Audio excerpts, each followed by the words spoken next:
Hello,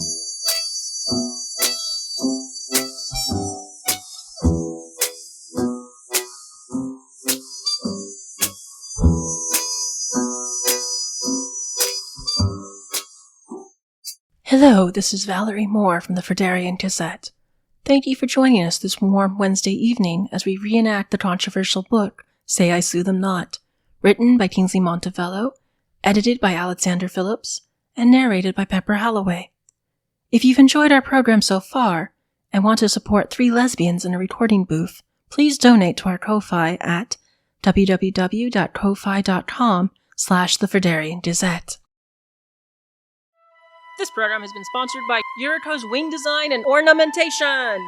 Embrace the true beauty and uniqueness of your wings by visiting Yuriko, the master of wing ornamentation. We now pass the mic to Pepper Holloway, who will be reading. Heva will not celebrate the 46th anniversary of Siegfried's Day. Killbraugha will celebrate as planned.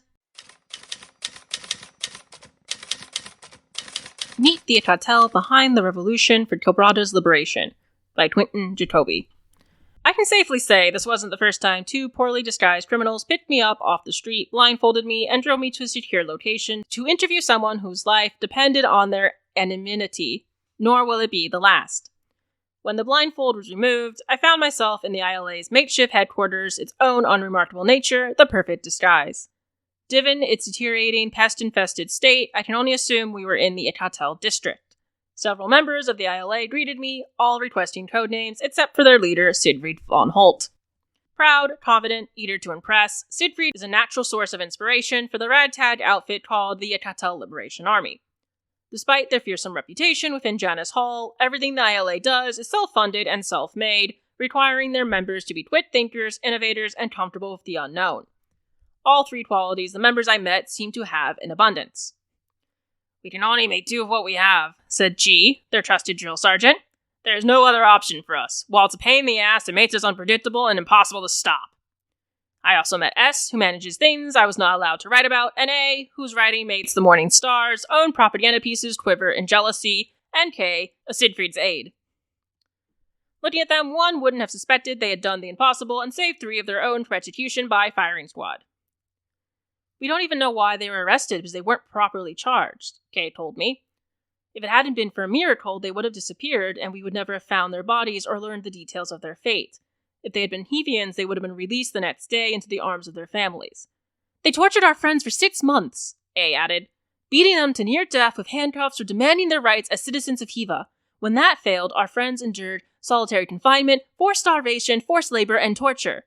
Siegfried claimed that the recent arrests and rescue reminded him that while it was easy to, quote, dress our motive with the wounds of ancient history, with political and economic grievances and high-flown rhetoric, the ILA are, quote, fighting for each other. Relations between the Icatel and the Hevians have always been strained, being 2 different races who practice 2 different Baristian dominations and claiming the same land. Peace was enjoyed after the 100-Year War, when both races agreed to jointly rule over Heva and Killbraugha. However, the combined invasion of Al-Kahun and Ferdern shattered the political agreement. "We told the Hevians no, and they threw a tantrum," A said. "They stripped us of our rights and citizenship, destroyed our rivers and farmlands, burned our churches, and imprisoned the few priests who stayed true to the Alanist faith." When I pointed out the Hevians had returned some rights, Siegfried responded, "Don't insult us. They returned nothing and expect us to be satisfied. The Hevians believe the only right we deserve is the right to die at their pleasure, but we say no. Just like our ancestors said no when it was your island facing annihilation, when it was the brave Endariums and Al-Kahun who were on the brink of losing thousands of years of civilization and freedom because the Hevians hated being landlocked. We said no then, and we say no now. We're Icatel, goddammit, and we will reclaim our rights even if we have to write them in Hevian blood." I asked what rights was ILA fighting for, and Siegfried stood tall and proud and replied as if he were at a rally, "We have the right to our own religion and our own political leaders. We have a right to work a good, honest job and equal pay. We have a right to an education and to determine our own futures. We have a right to govern ourselves, to live in our own country under our own laws, to step outside our own houses and know each breath we take as free Icatel. We lost our rights because we refused to support their power-hungry colonialism, their arrogant contempt for the rest of the world. The Hevians, quote-unquote, knew better, and still they took our rights away. And by what power? By what authority? Why are they allowed to tell us we should be proud to lick the mud off their boots, to be grateful we lived one day more without spending the night in jail or being shot, our bodies cut up and used in science experiments or worn by their elite? When we fight back, when we dare to shatter their illusion of our contentment with our lot, then we're cast as villains. Then we're taken from our homes and forced to live amongst the rats and cockroaches. We're forced to beg for charity from a race that doesn't know the meaning of the word. He spoke emphatically and passionately, as if this speech was his one and only chance to win liberation for his people. The others sat around him and listened eagerly, not a single one doubting Siegfried or the cause. It is a fanaticism and fatalism the Hevians won't be able to defeat easily, nor can Siegfried's well-chosen words justify the amount of blood that has been spilt. Violence is not a right, but a necessary evil, Siegfried argued. We tried diplomacy, we were ignored. We tried peaceful protest, the Hevians killed us. The international community ignores us. The courts shun us. The ballot box is closed to us. Our quote-unquote representatives speak over our cries for help. We're killed and no one notices. We're imprisoned and beaten and no one cares. Our bodies are skinned and stripped and sold as accessories, and the world holds up Heva as the epitome of civilization. We've been the victims for too long. Our freedom won't be given to us willingly, so we must take it. G connected their struggle to the rebellion in Alcahon. The Indariums asked to spare one boy, and the Hevians said no. Now the entire region is revolting. We've asked the Hevians for the right to vote. They've refused. Do they expect us, a cartel, to value our rights any less than an Indarium? I pointed out that the rebellion in Alcahon has left the Indariums at the mercy of not only the Hevians, but their power-hungry neighbors, the Dardanians, and the colony-curious Ferdarians. War does not guarantee Alcahon will be free, I said. But there's a chance, Siegfried countered. If the Hevians lose this war, they lose nothing. They can return to their parties and debaucheries and continue to act as the moral standard for the world while ignoring their long and bloody history.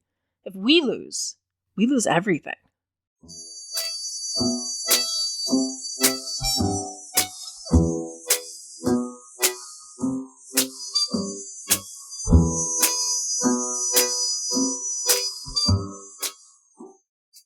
You've just heard Heva will not celebrate the 46th anniversary of Siegfried's Day. Killbraugha will celebrate as planned, from Say I Sue Them Not by Kingsley Montevello.